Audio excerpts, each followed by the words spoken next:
Hello dear students, अपने पिछले class में हमने सीखा था कि धनायन व ऋणायन के इलेक्ट्रॉनिक विन्यास कैसे बनाए जाते हैं। अपने आज की क्लास में हम आपको सिखाएंगे कि अनुचुंबकीय और प्रतिचुंबकीय पदार्थ कौन होते हैं और किसी पदार्थ में अयुग्मित इलेक्ट्रॉनों की संख्या हम किस प्रकार ज्ञात करते हैं और अयुग्मित इलेक्ट्रॉनों की संख्या के आधार पर कोई पदार्थ अनुचुंबकीय होता है या प्रतिचुंबकीय। इसकी चर्चा आज की क्लास में हम लोग करने जा रहे हैं। तो ध्यान दीजिए, पहले सबसे समझते हैं अनुचुंबकीय व प्रतिचुंबकीय पदार्थ होते क्या हैं। ध्यान देंगे, अनुचुंबकीय पदार्थ that means paramagnetic substances. Paramagnetic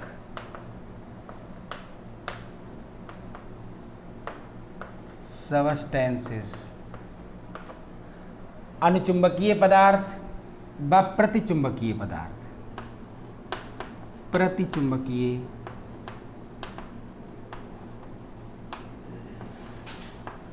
पदार्थ दैट मीन्स डायामैग्नेटिक सबस्टेंसेस।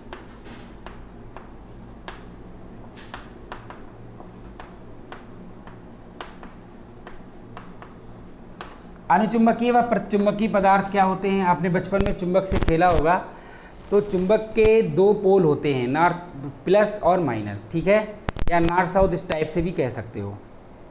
तो आप क्या करते हो, जब किसी चुंबक को सेम पोल को आमने सामने लाते हो, ठीक है, तो क्या होता है कि चुंबक एक दूसरे से दूर भागती है। लेकिन अगर उसके अपोजिट पोल को एक दूसरे के सामने लाते हैं तो वो आपस में चिपक जाते हैं, दोनों टुकड़े, ठीक है।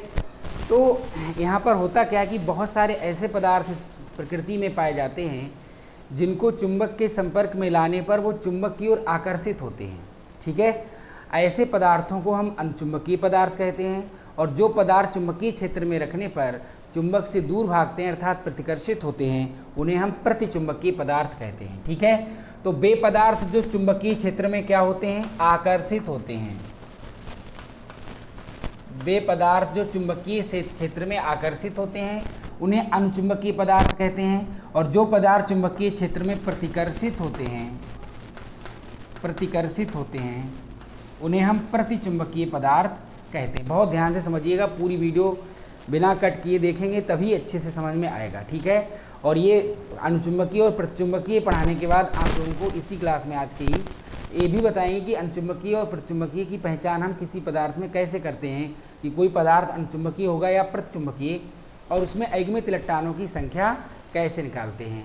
और पिछली वीडियो में एक कमेंट आया था दीक्षा भास्कर का कि Cu डबल पॉजिटिव का इलेक्ट्रॉनिक विन्यास बता दीजिए, तो वो भी आज की क्लास में हम बता देंगे। तो ध्यान से समझते रहें।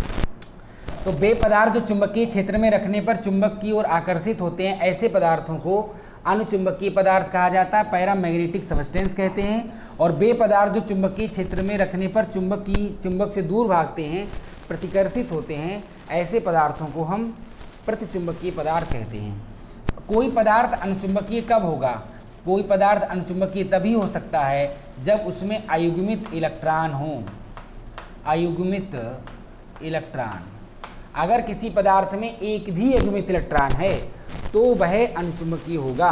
अगर कोई भी अयुग्मित इलेक्ट्रॉन नहीं है तो वह प्रतिचुंबकीय होगा। अगर सारे इलेक्ट्रॉन कैसे हैं, युग्मित हैं, युग्मित हैं। ये क्या होता है बताते हैं अभी।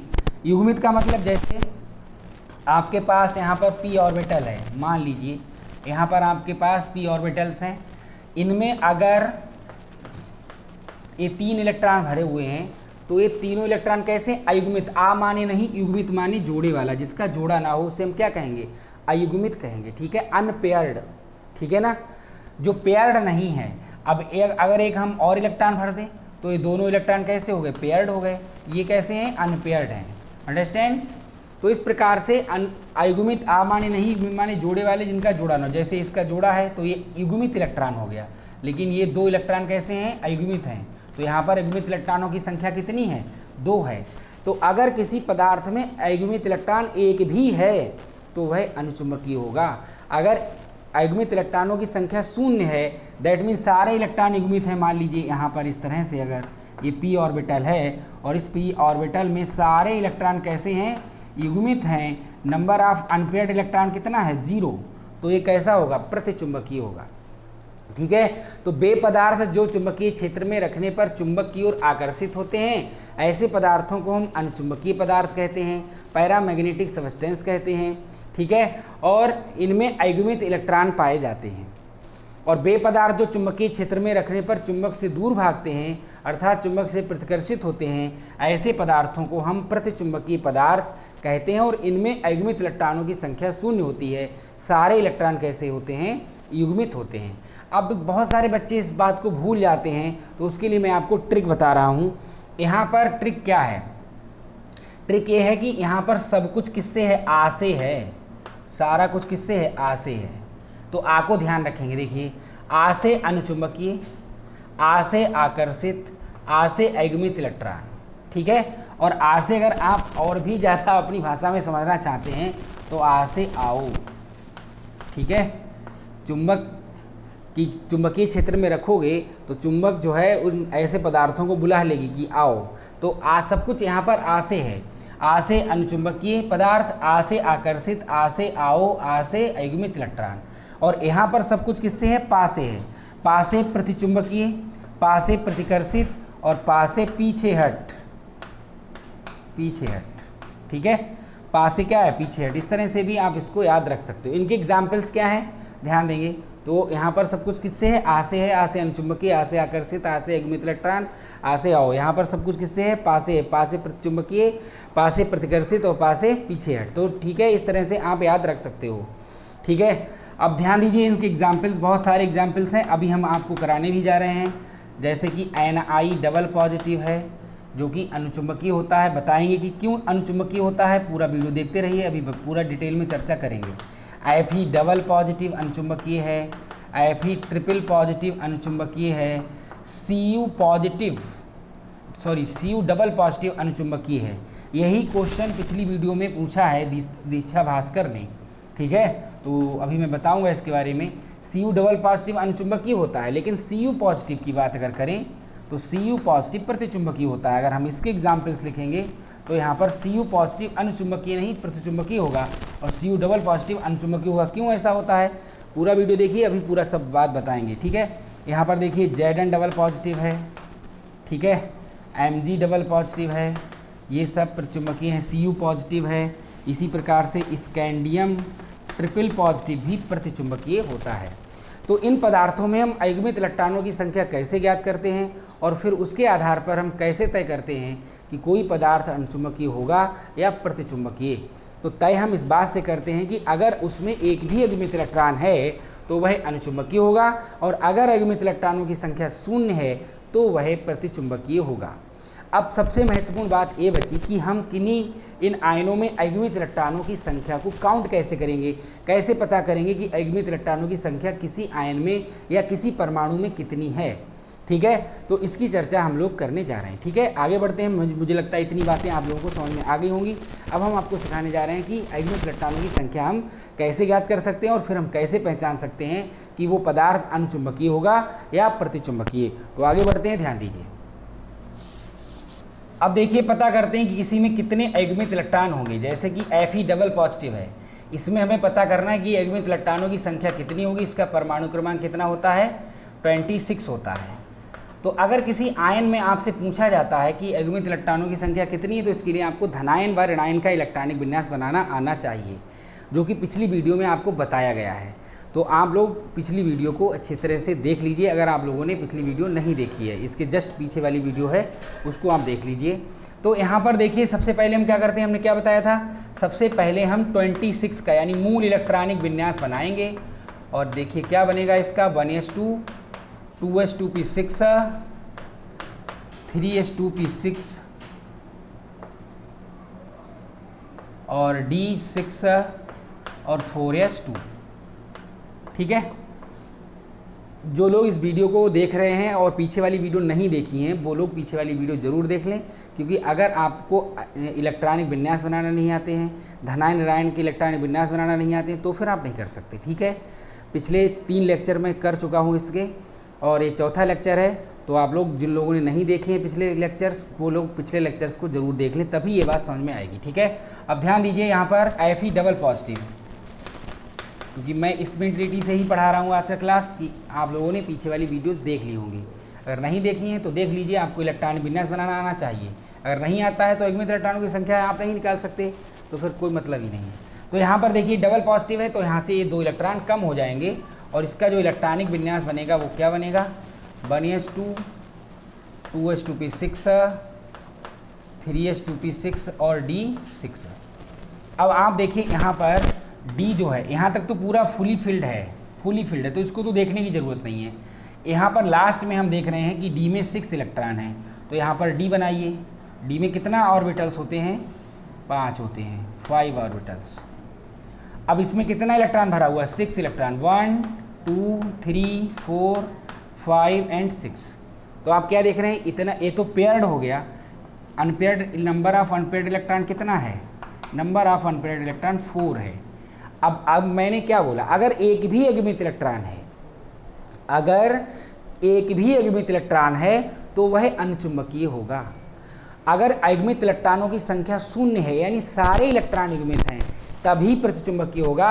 अदरवाइज की स्थिति में एक भी युग्मित इलेक्ट्रॉन अगर होता है तो वो अनुचुंबकीय ही होगा। वो बात अलग है कि युग्मित इलेक्ट्रॉनों की संख्या जैसे जैसे बढ़ती जाएगी, जितनी ज़्यादा होगी वो उतना ही ज़्यादा अनुचुंबकीय होगा। तो जैसे कि यहाँ पर 4 युग्मित इलेक्ट्रॉन है, तो काफ़ी ज़्यादा संख्या में, तो अच्छा खासा ये अनुचुंबकीय होगा। इसीलिए लोहा जो है, ये आयरन क्या है, Fe क्या है, लोहा है। लोहा चुंबक से चिपक जाता है, क्यों चिपक जाता है पता लग गया होगा तुम लोगों को, इसलिए चिपकता है। ठीक है, तो ये इसमें युग्मित इलेक्ट्रॉनों की संख्या कितनी है, 4 है, इसलिए ये कैसा होगा, अनुचुंबकीय होगा। अनुचुंबकीय, ये अनुचुंबकीय होगा। ठीक है, इसके बाद देखिए आप लोग, Fe पर अगर यहाँ पर ट्रिपल पॉजिटिव लगा दिया जाए, तो ट्रिपल पॉजिटिव हो जाएगा तो क्या होगा, तो यहाँ पर 2 इलेक्ट्रॉन कम होगा और एक यहाँ से कम हो जाएगा, 2 यहाँ से कम होगा, एक यहाँ से कम हो जाएगा। तो यहाँ पर जो इसका इलेक्ट्रॉनिक विन्यास बन के आएगा, मैं पूरा नहीं बना रहा हूँ, क्या आएगा, D5 आएगा। लास्ट में क्या आएगा, D5। नहीं समझे, अभी 2 पॉजिटिव लगा था तो हमने केवल 2 इलेक्ट्रॉन यहाँ से रिलीज कर दिए, बाहर कर दिए। ठीक है, अब यहाँ पर ट्रिपल पॉजिटिव है, तो इसका मतलब 3 इलेक्ट्रॉन कम हुए हैं, तो 2 यहाँ से कम होंगे, एक यहाँ से कम होगा, तो डी में कितना बचेगा, 5 बचेगा। तो पूरा नहीं बना रहे हैं आप लोग, इतना तो समझदार हो चुके हैं। अब ध्यान दीजिए, यहाँ पर कंटिन्यू जो लोग हमारे साथ बने हुए हैं उनको अच्छे से समझ में आ रहा है। जो लोग कंटिन्यू नहीं बने हुए, पहली बार वीडियो पर देख रहे हैं, तो वो लोग पीछे के लेक्चर देख लें, और आगे भी लगातार अगर हमारे साथ बने रहते हैं तो आप लोगों को अच्छे खासा सब कुछ मैं कंटिन्यू लेक्चर दे रहा हूँ, सब समझ में आएगा। तो D5, डी में कितना इलेक्ट्रॉन है, 5 इलेक्ट्रॉन है, तो नंबर ऑफ अनपेयर्ड इलेक्ट्रॉन कितना हो गया, 5 हो गया। तो नंबर ऑफ अनपेयर्ड इलेक्ट्रॉन 5 है, तो ये भी कैसा होगा, अनुचुंबकीय होगा। ये भी कैसा होगा, अनुचुंबकीय होगा मेरे बच्चे, कैसा होगा, ये अनुचुंबकीय होगा। यानी इसे भी चुंबकीय क्षेत्र में रखोगे तो चुंबकीय ओर आकर्षित होगा। ठीक है, और भी देखिए आप Zn डबल पॉजिटिव, अगर आप Zn डबल पॉजिटिव का बना रहे हैं, परमाणु क्रमांक कितना है, 30 है, 30 है। ठीक है, तो आप क्या करेंगे, यहाँ पर 30 का पहले बनाएंगे, तो क्या बनेगा, 1s2 2s2p6 3s2p6 और d कितना हो जाएगा, यहाँ पर d10 हो जाएगा और 4s2 हो जाएगा। अब Zn पर क्या लगा हुआ है, पॉजिटिव लगा हुआ है, तो यहाँ पर Zn पॉजिटिव का जब आप बनाएंगे तो क्या बनेगा, Zn पॉजिटिव में यहाँ पर Zn डबल पॉजिटिव है, सॉरी, यहाँ पर Zn डबल पॉजिटिव है, तो यहाँ पर 2 इलेक्ट्रॉन ये वाले कम कर दिए जाएंगे, D में कितने बचेंगे, 10 बचेंगे, तो इसका यहाँ यहीं तक इलेक्ट्रॉन विन्यास रह जाएगा ना, D10 तक, 4s2 ये वाले इलेक्ट्रॉन बाहर निकल जाएंगे। अब देखिए यहाँ पर D में कितना इलेक्ट्रॉन है, D में 5 कक्षक होते हैं, ठीक है ना, और नंबर ऑफ इलेक्ट्रॉन कितना है, नंबर ऑफ इलेक्ट्रॉन है 10, तो भर दीजिए 10, 1 2 3 4 5 6 7 8 9 10। तो नंबर ऑफ इलेक्ट्रॉन कितना है, 0, वो unpaired electron. Number of unpaired electron, number of electron तो 10 है, लेकिन नंबर ऑफ अनपेयर्ड इलेक्ट्रॉन अर्थात अयुग्मित इलेक्ट्रॉनों की संख्या 0 है, इसलिए कैसा होगा, प्रतिचुंबकीय होगा, प्रतिचुंबकीय। अभी और भी एग्जाम्पल हैं जिनमें आप अटक सकते हैं, ठीक है, तो इसलिए वीडियो में बने रहें। अभी आपको Cu पॉजिटिव और Cu डबल पॉजिटिव वो भी बताएंगे, ठीक है। और Cr में बहुत बच्चे गलती करते हैं, क्रोमियम में तो उसका भी आप लोगों को अभी बताएंगे, तो बने रहिए वीडियो के साथ। अगला देखते हैं, ध्यान दीजिए Cu डबल पॉजिटिव, नहीं सॉरी, पहले Cu पॉजिटिव देख लीजिए। परमाणु क्रमांक कितना है? 29। Cu पॉजिटिव और Cu डबल पॉजिटिव दोनों ही बता देंगे। ध्यान दीजिए Cu डबल पॉजिटिव और पॉजिटिव में क्या है, देखिए एक पॉजिटिव है, लेकिन डबल पॉजिटिव हो या सिंगल पॉजिटिव हो, आप पहले सबसे मूल इलेक्ट्रॉनिक विन्यास ही बनाएंगे, ठीक है, यानी 29 का बनाया जाएगा। तो 1s2, 2s2p6, 3s2p6 और D में कितना हो जाएगा? 10 हो जाएगा और 4s1 होगा, ठीक है। तो 29 का यही बनता है। कैसे बनता है और क्यों यहाँ पर D में 10 S में 1 हो जाते हैं, इसकी चर्चा पिछली वीडियोज़ में हो चुकी है, तो आप लोग देख लीजिए उसको। तो Cu पॉजिटिव का आपको बनाना है। पॉजिटिव का मतलब एक इलेक्ट्रॉन कम है, तो यहाँ से ये वाला इलेक्ट्रॉन कम हो जाएगा और आपको क्या मिलेगा? यहाँ पर D में 10, ठीक है। पूरा बना दें, पूरा बना देते हैं। 1s2, 2s2p6, 3s2p6 और D 10, यहाँ तक का ये इलेक्ट्रॉनिक विन्यास इसका बनेगा। तो इस प्रकार से आप क्या देख रहे हैं कि D बचा है और जिसमें अयुग्मित इलेक्ट्रॉनों की संख्या कितनी है? 10 है। अयुग्मित इलेक्ट्रॉनों की नहीं, इलेक्ट्रॉनों की संख्या 10 है और इलेक्ट्रॉनों की संख्या 10 है और 5 ऑर्बिटल्स हैं, तो नंबर ऑफ अनपेयर्ड इलेक्ट्रॉन कितना हो गया? 0 हो गया। तो ये कैसा होगा? प्रतिचुंबकीय होगा। मैंने बोला है ना कि अयुग्मित इलेक्ट्रॉनों की संख्या अगर 0 है तो प्रतिचुंबकीय होगा, और अगर एक भी अयुग्मित इलेक्ट्रॉन है तो वह अनुचुंबकीय होगा, ठीक है। अब देखिए Cu डबल पॉजिटिव, दीक्षा भास्कर ध्यान देंगी, दीक्षा भास्कर ध्यान देंगी। आपने पिछली वीडियो में मुझसे पूछा था कि सर Cu डबल पॉजिटिव का बता दीजिए, तो ये दीक्षा भास्कर के लिए है और सभी के लिए है, लेकिन उसने पूछा था इसलिए आप ज़्यादा ध्यान देंगे। क्योंकि वैसे तो मैं बता चुका हूँ कि धनायनों के इलेक्ट्रॉनिक विन्यास कैसे बनाए जाते हैं, लेकिन अगर आपको कोई मिसअंडरस्टैंडिंग है इसको लेकर के तो मैं आपको बताता हूँ। ध्यान दीजिए, तो यहाँ पर 29 का जब आप इलेक्ट्रॉनिक विन्यास बनाएंगे तो क्या बनेगा? 1s2, 2s2p6, 3s2p6 और D का क्या हो जाएगा? D10 और 4s1। ये तो हो गया 29 का। अब इस Cu पर क्या लगा हुआ है बेटा? ध्यान दीजिए, Cu पर डबल पॉजिटिव लगा हुआ है, तो एक इलेक्ट्रॉन यहाँ से कम होगा और एक यहाँ से कम होगा।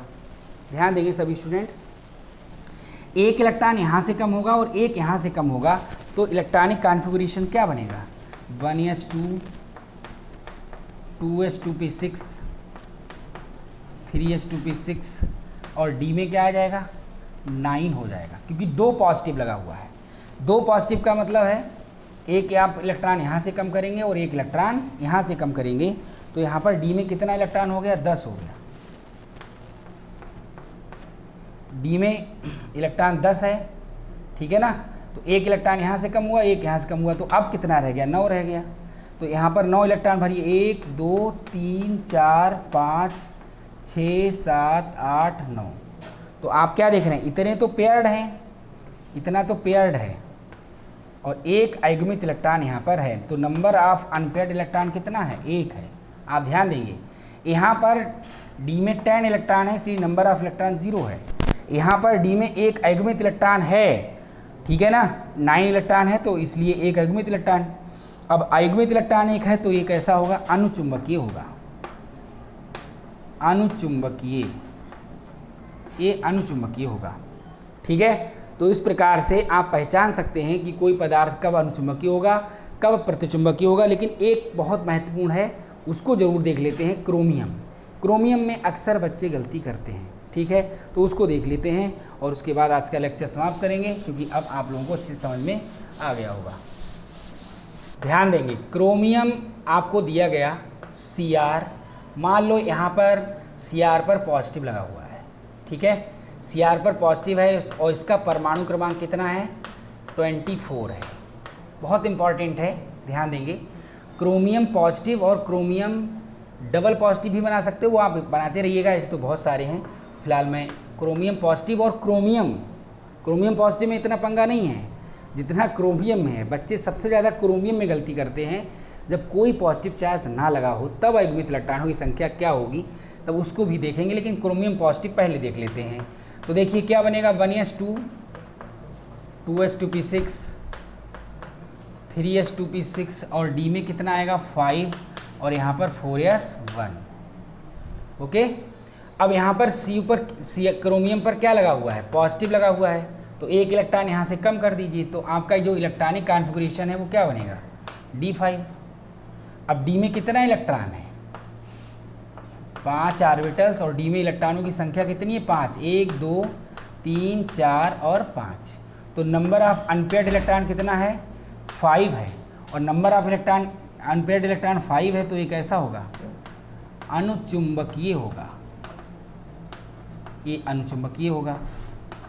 ठीक है, अब देखिए तो ये तो अनुचुंबकीय हो गया, यहाँ तक तो कोई दिक्कत नहीं है, लेकिन अगर जब आता है क्रोमियम का और परमाणु क्रमांक है 24, तो बच्चे यहाँ पर गलती करते हैं। तो क्रोमियम का क्या बनेगा 24 का 1s2 2s2p6 3s2p6 D5 4s1। अब यहाँ पर बच्चे क्या गलती करते हैं, देखिए ये पूरा भरा हुआ है, ये भी पूरा भरा हुआ है, ये भी पूरा भरा हुआ है, बच्चे यहाँ पर आकर गलती करते हैं। वो क्या करते हैं कि उनकी आदत पड़ गई होती है कि वो डी के इलेक्ट्रॉन काउंट कर लेते हैं और नंबर ऑफ अनपेयर्ड इलेक्ट्रॉन 5 बता देते हैं। अब डी में कितना इलेक्ट्रॉन है 5, 1 2 3 4 5, तो नंबर ऑफ अनपेयर्ड इलेक्ट्रॉन यहाँ पर कितना है 5 है, लेकिन आप इसको क्यों भूल रहे हो, यहाँ पर यही गलती कर जाते हैं बच्चे। यहाँ पर जब नहीं यस होता था, बिल्कुल यस गायब हो गया, जैसे इसमें से हट गया बिल्कुल, तो हम केवल डी को देखेंगे। लेकिन अगर यस अभी जिंदा है, अभी मरा नहीं है, यस अभी भी बना हुआ है, तो उसको देखना पड़ेगा कि उसमें जो नंबर ऑफ इलेक्ट्रॉन्स हैं वो अनपेयर्ड हैं या पेयर्ड हैं या कितने हैं, तो देखना पड़ेगा।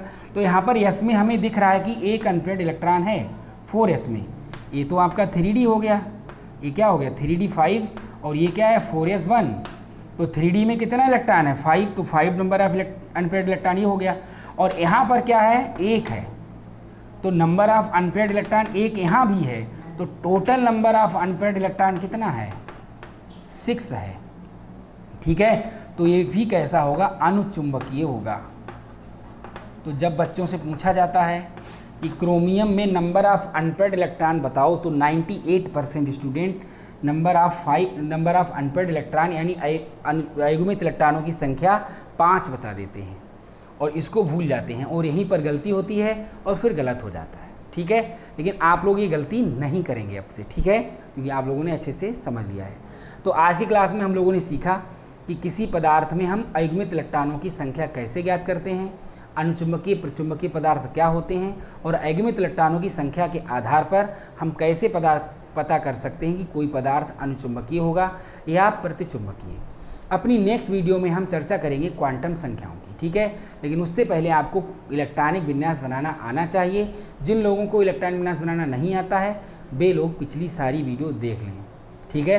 अगली जो वीडियो आपके लिए आएगी उसमें हम क्वांटम संख्याएं आपको निकालना सिखाएंगे, और केवल 2 क्वांटम संख्या निकालना सिखाएंगे, ठीक है, केवल दो परमाणु क्रमांक का केवल बताएंगे, और बाकी आप अपने आप तुरंत सीख जाएंगे। फिर आप हर किसी परमाणु क्रमांक की यानी हर किसी तत्व की क्वांटम, किसी भी इलेक्ट्रॉन की चारों क्वांटम संख्याएं आसानी से निकाल पाएंगे। एक बिल्कुल चुटकियों में आप सीख जाएंगे, जो कि सबसे ज़्यादा कठिन काम लगता है स्टूडेंट्स के लिए क्वांटम संख्याएं, वो आपके लिए कितना आसान होगा, इसके लिए आप हमारी अगली वीडियो को ज़रूर देखें, क्योंकि अगली वीडियो में हम चर्चा ही करेंगे क्वांटम संख्याओं की। तो आज की क्लास में इतना ही, मिलते हैं अपनी अगली वीडियो में क्वांटम संख्याओं के साथ। व्यस्त रहिए, स्वस्थ रहिए, मस्त रहिए। That's all.